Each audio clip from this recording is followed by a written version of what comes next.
Francesco de Pazzi.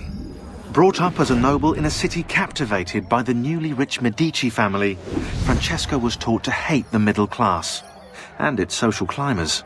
Dismayed, he watched as the Medici Bank eclipsed his own, and centuries of influence over the Florentine government slipped away. It looks like the Spaniard offered him a solution. Rather than compete in something as dirty as banking, Francesco only had to do one thing for the Templars, one thing to put the middle class in their place for good. Kill the Medici. Giovanni Auditore tried to stop Francesco by putting him in jail, but the Templars took care of that.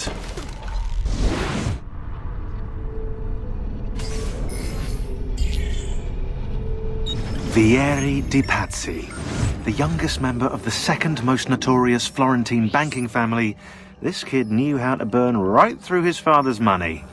Outside of spending sprees involving weaponry, exotic animals and clothes, he was fiercely competitive. Vieri hosted races of all kinds, boating, horseback riding, running. All of them rigged, of course.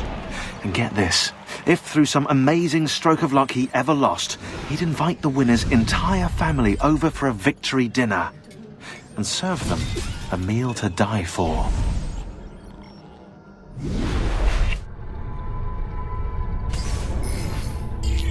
Uberto Alberti, trusted friend of the Auditore family. According to the history books, this guy was a saint. He prosecuted murderers, rapists, the worst criminals. One of the best lawyers in Italy, he won every case, in spite of the fact that he was self-taught. Now, I found a back door into the Templars' database server. I've been combing it for some kind of smoking gun. I found it. Apparently, Uberto's family was evicted by the Medici Bank. Uberto's been aching for revenge ever since. And the Templars promised him support. Ezio's father was standing in the way, and Uberto was jealous of his influence over the Florentine government. Two birds with one stone, isn't it? It looks like Uberto used his election to the Signoria as his opportunity to strike.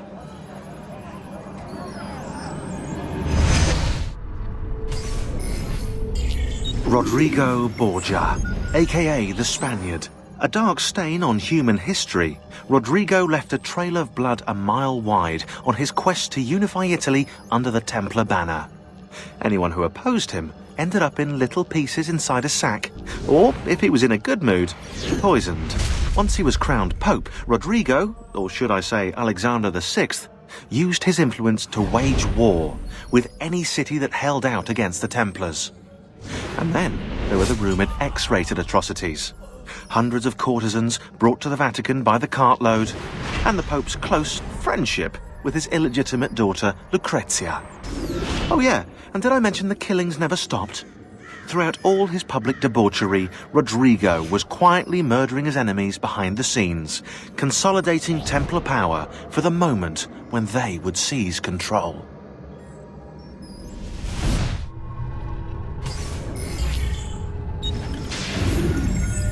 Girolamo Savonarola, a Dominican friar from Ferrara, this man took his job seriously. He saw the excesses of his age, the rich stomping the poor into the dirt, the priests selling indulgences to the populace, and he went insane. Calling himself an instrument of God, Savonarola descended on Firenze. His sermons sent people into frenzies. He demanded an end to all personal property, to all progress, a return to Eden. Knowledge became the enemy, and he could erase it all with the piece of Eden at his command. Books, paintings, musical instruments, he burned everything in the bonfire of the vanities. History unravelled as his legions took control, and Firenze descended into darkness.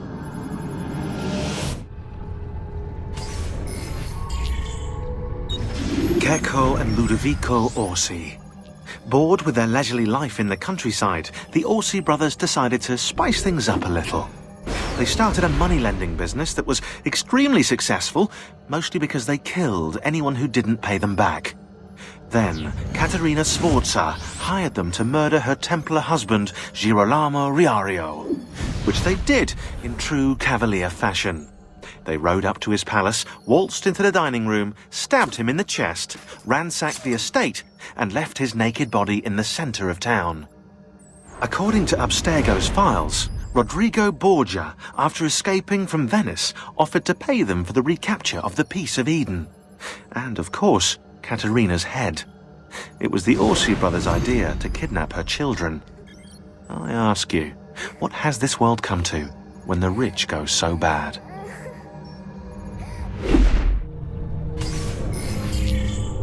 Silvio Barbarigo. Raised by wealthy merchants, Silvio was introduced to politics when his father was cut out of the family inheritance. From then on, Silvio worked for his uncle, his father's killer. Apparently, he had a knack for persuasion. Quickly, he became his uncle's advisor, proving his worth by discovering a Soranzo plot against the Barbarigos. You're going to love this. Before the plot could be carried out, Silvio throws an Easter celebration, inviting the Soranzos. There's a pageant for the children in the central courtyard, while Silvio escorts the parents to the roof. He toasts the family, then signals the archers hidden behind the courtyard windows. The Soranzos never plotted against the Barbarigos again. Fast forward 10 years, and Silvio's living in his uncle's luxurious Venetian palazzo. According to the history books, his uncle died in bed.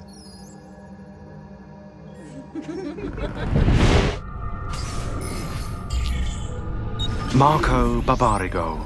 Although his brother Agostino was destined for greatness, Marco left his mark on Venetian history as well. A tyrant since he was barely old enough to walk, whatever Marco wanted, he got.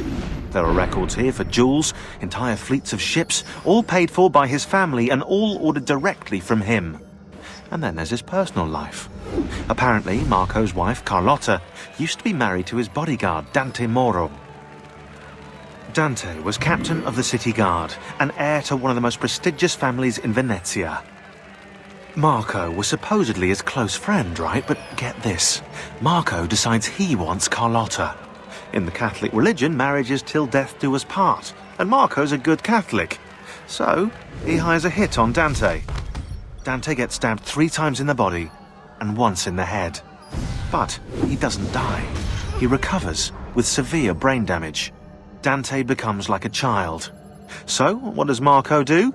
Well, he hires Dante as his personal bodyguard, and he gets him to sign a confession annulling the marriage. Marco takes Carlotta and keeps Dante as his personal slave. What a lovely fella.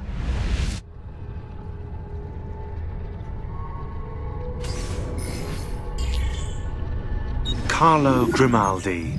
Emerging from his palace in Monaco with a craving for political power, Carlo quickly became a key guest at the tables of Venetian nobility, while his reputation for discretion earned him entrance into the back rooms.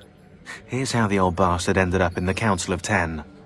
While visiting the head of the council, Ignazio Contarini, Carlo ran into Ignazio's daughter. Desperate for help and aware of Carlo's trustworthy reputation, she confided in him. Her father had arranged her marriage, but she wanted to run away with the son of one of the servants. They'd been in love since they were children, and they planned to start a new life in Milan, where they could be free of her father. Carlo suggested immediate action, an escape by ship that night. The two lovers followed his instructions, and as they climbed the gangplank, they were free. That is, until Ignazio appeared on deck. Carlo was rewarded for his loyalty to the Contarini family, while true love, well, see for yourself.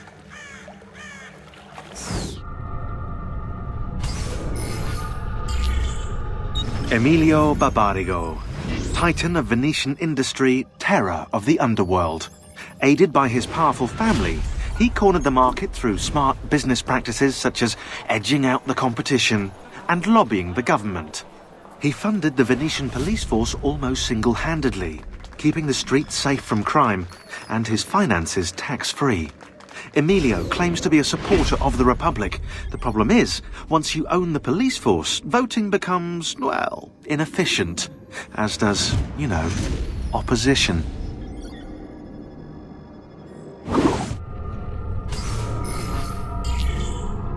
Jacopo de Pazzi, the money. This guy was the head of the Pazzi family, and he ran their banking business. An associate of Lorenzo de' Medici, he had nothing against him personally, so he hired 4 Templar hitmen to take care of the situation for him. Bernardo di Bandino Baroncelli. Brought up to hate the Medici family for the exile of his cousins, Baroncelli ran the numbers in the Pazzi Bank by day and murdered for the Templars at night.